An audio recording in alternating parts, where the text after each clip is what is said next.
हर हर महादेव। नमस्कार दोस्तों, आप सभी को मेरा यूट्यूब चैनल में स्वागत है। ये वीडियो मैं ज्योतिर्लिंग दर्शन यानी श्रीशैलम ज्योतिर्लिंग दर्शन आप लोग कैसे करेंगे, किस तरह से जाएंगे, उसके छोटा सा एक वीडियो बना रहा हूँ।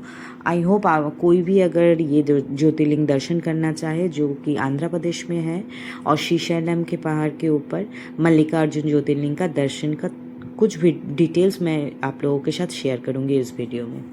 मल्लिकार्जुन जाने के लिए पहले आपको अपने शहर से हैदराबाद या सिकंदराबाद के लिए एक ट्रेन लेना है, या फिर आप फ्लाइट से भी आ सकते हो। उसके बाद वहाँ से आपको काचागुडा स्टेशन जाना है। ज़्यादातर ट्रेन काचेगुडा से ही मलकापुर रोड के लिए आपको मिलेंगे। मलकापुर रोड एक नियरेस्ट स्टेशन है जो श्रीशैलम पर्वत से यानी श्रीशैलम ज्योतिर्लिंग से नीचे का है, नियरेस्ट है।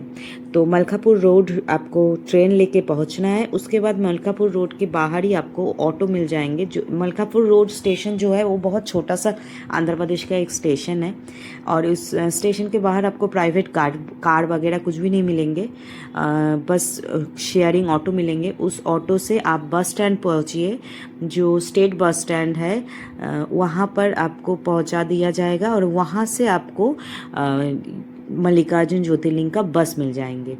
बस वहाँ पर खड़ा रहता है, समय टाइमिंग लिखा आता है बोर्ड में, उस हिसाब से आपको बस में चढ़ना है। ये सारे स्टेट बस वहाँ यहाँ से लेके मलकापुर रोड जो सिटी है वहाँ से आपको श्रीशैलम मल्लिकार्जुन ज्योतिर्लिंग का मेन सिटी तक पहुँचा देंगे। ये पूरा पहाड़ी एरिया है और जाने में आपको करीब 3 से 4 घंटा लग जाएंगे बाई बस। लोग बाई रोड भी हैदराबाद से आते हैं, उसमें भी बहुत लंबा समय लगता है। और ये श्रीशैलम जो ज्योतिर्लिंग है इसके नियरेस्ट स्टेशन यही मलकापुर रोड है। तो कोई भी लोग अगर जाना चाहते हैं श्रीशैलम मल्लिकार्जुन दर्शन करने के लिए तो मलकापुर रोड होके ही जाना है। और वहाँ से ये जो पहाड़ देख रहे हैं इसे नल्ला मल्ला पर्वत बोलते हैं, और ये आंध्र प्रदेश का बहुत बड़ा टाइगर रिजर्व फॉरेस्ट भी है। ये बहुत डेंस फॉरेस्ट है, पूरा पहाड़ी रास्ता है और बहुत लंबा चढ़ाई है। देख ही सकते हैं चारों ओर कितना पेड़ पौधा, गर्मी की वजह से पूरा सूखा हुआ है, लेकिन ये बारिश के सीज़न में पूरा हरा भरा रहता है। और ये नेशनल फॉरेस्ट भी है, इसीलिए यहाँ पर शाम के 6 बजे के बाद और सुबह 8 बजे के बाद ही इस रोड में गाड़ी का यातायात शुरू होता है। इसके बीच अगर कुछ भी ज़रूरत है तो रोड क्लोज रहता है इस टाइम। तो आप लोग कभी भी अपना ट्रेन टाइमिंग या बाई रोड से भी ट्रैवल करना चाहे तो दिन में ही ट्रैवल करें। नेशनल फॉरेस्ट होने के वजह से ये एरिया 6 बजे के बाद बंद हो जाता है। और बहुत सारे रास्ते में आपको जगह पे फलों का दुकान और बहुत कुछ और भी दिखेगा, लेकिन अगर आप लोग अपने साथ छोटे बच्चे लेके चल रहे हैं तो ज़रूर पानी बोतल, क्योंकि आंध्र प्रदेश है बहुत गर्मी रहता है, पानी बोतल वगैरह ज़रूर थोड़ा ड्राई खाना कैरी करना चाहिए। और एक और चीज़ है यहाँ पर कि ये जो यहाँ का मेन फेस्टिवल उडुपी होता है, और इसके अलावा साल भर में भीड़ उतना क्राउड ज़्यादा नहीं रहता है, फिर भी थोड़ा सा साउथ का जो फेस्टिवल होता है वो अवॉइड करके जाने से आप लोगों को भीड़ कम मिलेगा, जल्दी से जल्दी दर्शन हो जाएगा। दूसरा चीज़ है कि यहाँ पर पहुँचने के बाद आपको यहाँ पर एकोमोडेशन के लिए रूम का बहुत दिक्कत है। रूम मिलना बहुत मुश्किल है, बहुत लिमिटेड गेस्ट हाउस और धर्मशाला है, उसमें भी बुकिंग मिलना बहुत मुश्किल है। इसीलिए इस तरह का बेड आपको 1500 2000 में बेड का किराया लेते हैं। एक बेड 1 पर्सन 12 घंटा के लिए आपको 1000 करके पे करना है। तो हम लोग भी एक ही बेड लिए थे, और इसी तरह से कि जैसे तैसे एक दिन का जर्नी कंप्लीट की, क्योंकि हमको कोई आइडिया नहीं था कि रूम मिलेगा ही नहीं, प्राइवेट कोई होटल ही नहीं है ऊपर में, एक लिमिटेड धर्मशाला है, बाकी सारे ये बांक बेड जैसे किया है उसी में लोग एडजस्ट करके अपना दर्शन कंप्लीट करके निकल जाते हैं। ये एक बहुत बड़ा मुश्किल है। बाकी खाने पीने का कोई प्रॉब्लम नहीं है, बहुत सारे रेस्टोरेंट वगैरह है, आपको नॉर्थ इंडियन साउथ इंडियन खाना अच्छे से मिल जाएंगे, लेकिन शाकाहारी खाना ही मिलता है। और ये पूरा मंदिर के सराउंडेड ही जो थोड़ा बहुत धर्मशाला वगैरह है वो इनके ट्रस्ट के थ्रू ही ऑपरेट होता है, तो बुकिंग मिलना बहुत मुश्किल है। इसीलिए अगर आप लोग जाते भी हैं तो अच्छा रहेगा कि शेयरिंग बेड में ही जो जिस तरह यही अवेलेबल रहता है और ऑप्शन नहीं है, इसीलिए इस तरह में थोड़ा सा दिक्कत हो जाता है। बाई कार जाते हैं लोग तो कार में ही स्टे कर लेते हैं, लेकिन जो इन लोगों का ट्रेन रहता है या दर्शन के लिए अगले दिन का है तो 12 घंटा के हिसाब से उस तरह से ले लेते हैं बेड बुकिंग। और उसके बाद यहाँ पर देख सकते हैं अभी शाम के टाइम है, फिर भी कितना धूप, अभी भी 6 बजे के बाद भी अभी तक सनसेट नहीं हुआ। मंदिर का कुछ शाम का विजुअल मैं यहाँ पर शेयर कर रही हूँ। पहले दिन पहुँचते ही हम लोग नहा धो के फ्रेश हो गए, थोड़ा लंच कर लिए, फिर हम लोग दर्शन के लाइन में लग गए। दर्शन करने से पहले आपको अपना शूज़ बाहर ही रखना होगा, वो भी काउंटर है, मोबाइल वगैरह भी रखने का काउंटर है, और आप कुछ भी लेके अंदर नहीं जा सकते क्योंकि भगवान का स्पर्श दर्शन के लिए पहले से ऑनलाइन बुकिंग होता है, और वो भी बस सुबह के 2 घंटा ही आपको करने दिया जाता है, बाकी दूर से ही दर्शन करना होता है। तो हम लोग भी पहले हमें उतना जानकारी नहीं था, तो हम लोग पहले जाके ही खाना थोड़ा सा लंच करके ही लाइन में लग गए कि शाम का दर्शन एक बार कर लेते हैं, अगले दिन फिर हम लोग जाएंगे सुबह दर्शन करने के लिए। शाम का दर्शन हमें 1 घंटे में ही हो गया लकीली, और उसके बाद हम लोग वहाँ से निकल के आजू बाजू का जो मार्केट है वो थोड़ा सा घूम रहे थे। यहाँ पर बहुत सारे जैसे हर मंदिर के बाहर जिस तरह का दुकान रहता है, रंगोली, मिठाई, प्रसाद का, इस तरह का बहुत सारे चीज़ों का दुकान है। आप अपने सुविधा के हिसाब से, इच्छा के अनुसार आप लोग शॉपिंग कर सकते हैं। लेकिन बहुत ज़्यादा गर्मी होने की वजह से कुछ भी मन नहीं कर रहा था, फिर भी जितना हुआ हम लोग थोड़ा बहुत इधर उधर देख के फिर हम लोग अपने रूम में चले गए।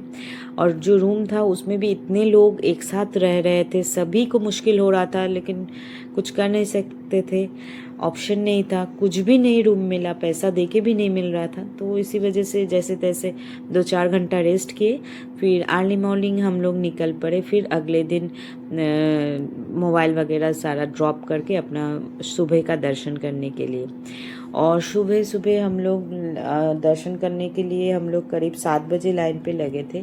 लेकिन संडे होने के वजह से उस दिन बहुत ज़्यादा भीड़ था, और हमें करीब 4 से 5 घंटा लग गया दर्शन करके निकलने में। और उसके बाद आप देख सकते हैं भयंकर गर्मी था, लेकिन ये लोग व्यवस्था बहुत कुछ किए थे, जगह जगह पर मैट्रेस सब बिछाया हुआ था, पानी दे रहे थे, पानी रोड में भी छिड़क रहे थे। लेकिन अप्रैल का महीना है, बहुत गर्मी था। कोशिश कीजिए ठंड के समय जाइए, और या तो फिर थोड़ा सा बारिश के बाद का सीजन में जाइए तो वेदर अच्छा मिलेगा। और भीड़ तो आपको फेस्टिवल के टाइम में ज़्यादा रहता है, बाकी टाइम उतना ज़्यादा भी नहीं रहता है। आप क्यू में लगोगे तो हो जाता है दर्शन। बहुत सुंदर दर्शन हुआ, बहुत अच्छा दर्शन हुआ। हम लोग 2 बार दर्शन किए, पहले दिन शाम में एक बार किए और अगले दिन अर्ली मॉर्निंग दर्शन एक बार किए। इस तरह से हमारा 10वीं ज्योतिर्लिंग, 12 ज्योतिर्लिंग में, 12 ज्योतिर्लिंग में 10 ज्योतिर्लिंग हमारा दर्शन कंप्लीट हुआ। भोलानाथ का, महादेव का बहुत कृपा है कि हमें इतना दूर बुलाए और हमें इतना अच्छे से दर्शन कराए। हम सभी को, जो जो लोग जाना चाहते हैं मल्लिकार्जुन दर्शन करने के लिए, मैं सभी को एडवाइस करूँगी अपने साथ थोड़ा बहुत बेडिंग और गर्मी का सीज़न रखना चाहिए, क्योंकि वहाँ पर रुकने का सबसे बड़ा दिक्कत है। या तो फिर आपको एडजस्ट करके इस जो व्यवस्था वहाँ पर है बांग बेड का, उसी में एडजस्ट करना है। अगले दिन दर्शन करने के बाद आप लोग जो भी जाइएगा, मंदिर दर्शन करने के बाद वहाँ पर ये जो डैम है, जो मेन कावेरी नदी का डैम है, ये डैम ज़रूर देखनी चाहिए। ये बहुत फेमस डैम है, और बारिश के समय तो पूरा भरा रहता है इसमें पानी। हम लोग गए थे उस समय, एक साइड में बंद था गेट सारे, और वहाँ पर देखने के लिए यहाँ का एक साक्षी गणेश है। कहा जाता है जो भी दो ज्योतिर्लिंग दर्शन करने आता है तो पहले या आखिर निकलते वक्त साक्षी गणेश का दर्शन कराया जाता है। कहा जाता है साक्षी गणेश जी साक्षी रहते हैं कि आपने महादेव और माता पार्वती का जो दोनों का एक ज्योतिर्लिंग और एक शक्तिपीठ जो दोनों का दर्शन जो किए हैं उसका साक्षी गणेश जी है। ये ज्योतिर्लिंग के साथ साथ एक बहुत बड़ा शक्तिपीठ भी है, तो ज़रूर आना चाहिए लोगों को। और ये जो लोकल जो भी चीज़ यहाँ पर एक शिवाजी का म्यूज़ियम है वो भी देखना चाहिए अगर समय रहता है और आपको जल्दी दर्शन हो जाता है तो ज़रूर देखिए। बच्चे लोगों के लिए बहुत अच्छा है ये शिवाजी म्यूज़ियम, क्योंकि शिवाजी मराठा साम्राज्य के लिए बहुत कुछ किए, बहुत कुछ यहाँ पर देखने लायक है। स्टूडेंट सब के लिए भी ज़रूर जाना चाहिए। सारा डिटेल लिखा हुआ रहता है हर दीवार चित्र के नीचे, तो बहुत अच्छा लगेगा ये भी देख के कि शिवाजी किस तरह का राजा था, किस तरह का उन्होंने साम्राज्य विस्तार किया, उनका नीति क्या था, सारी चीज़ वहाँ पर दीवार पे चित्रित किया गया है। तो जो भी मल्लिकार्जुन ज्योतिर्लिंग दर्शन करने आना चाह रहे हैं तो उन लोगों को एक दिन हाथ में लेके ही चलना चाहिए, क्योंकि आप जिस दिन आइएगा दर्शन करके उस दिन थक जाते हैं, अगले दिन आप लोकल का जो भी साक्षी गणेश शिवाजी का ये जो म्यूज़ियम है उसके साथ कावेरी नदी का जो बांध है ये सब भी आप लोग घूमिए। और थोड़ा बहुत कहा जाता है कोई भी तीर्थ स्थान में जाइए तो एक रात वहाँ पर बिताना चाहिए, और इस तरह से आप भी अपना दर्शन पूरा कीजिए। सभी को मैं बोलूँगी अपना ज्योतिर्लिंग दर्शन करने के लिए जो भी प्लान कर रहे हैं ज़रूर मल्लिकार्जुन ज्योतिर्लिंग एक बार जाना चाहिए। बहुत सुंदर जगह है, पहाड़ के ऊपर है और एकदम अलग सा वातावरण है। दक्षिण भारत के बहुत प्रसिद्ध ज्योतिर्लिंग ये है, और इसके अलावा तो रामेश्वरम तो है ही। तो जो भी हमसे डिटेल दिया गया है हम अपने तरफ से शेयर किया, यहाँ पर शेयर कर रही हूँ। और मेरा वीडियो अगर अच्छा लगा तो do like share and subscribe my YouTube channel. Thank you for watching. Her her Mahadev.